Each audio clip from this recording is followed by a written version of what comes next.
అమరావతిలో 2 కీలకమైన అడుగులు. ఒకటి, అక్కడ ఆల్రెడీ అంతకుముందు కట్టడానికి ప్రారంభించినటువంటి టవర్లు అవన్నీ నీళ్లలో నిండిపోయి చిన్న సైజు చెరువులుగా మారిపోతే అవన్నిటి కూడా ఇప్పుడు ఆ నీళ్లు తోడారు. ఇవాళకి కాదు, ఇంకా 2 రోజులు పడుతుంది పూర్తి కావడానికి. ఎందుకంటే నీళ్లు పోయినటువంటి చోట్ల ఇంకా బురద బాగా ఉండిపోయింది.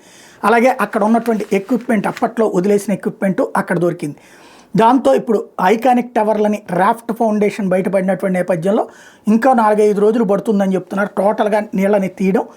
ముందు ప్రస్తుతానికైతే కింద పునాదులు కనబడ్డాయి. పునాదులు కనబడడానికి దాదాపుగా 45 రోజులు 50 రోజులు పట్టింది. అంత నీళ్లు అక్కడ చేరుకున్నాయి. ఇకపోతే రిటర్నబుల్ ప్లాట్లు ఏవైతే భూమి తీసుకున్నారో ఆ భూమి తీసుకున్న వాళ్ళకి రిటర్నబుల్ ప్లాట్లకు గాను 6,595 కోట్ల రూపాయలతో జోన్ 10లోని కృష్ణాయపాలెం, ఐనవోలు, కొరగల్లు, మందడం, నవలూరు విద్యుత్ అంతర్జాల తీగల కోసం, అంటే ఇంటర్నెట్ తీగల కోసం, డక్టుల నిర్మాణం, తాగునీరు, పచ్చదనం అభివృద్ధి తదితర వసతుల కల్పన కోసం 1,487 కోట్ల రూపాయలు ఖర్చు పెట్టబోతున్నారు.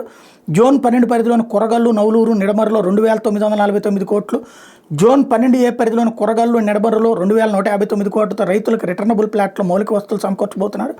ఫిబ్రవరి 4లో టెండర్ల దాఖలకు తుది గడువు ఇచ్చారు. సాంకేతిక బిడ్డను అదే రోజు సాయంత్రం 4 గంటలకు తెరవబోతున్నారు.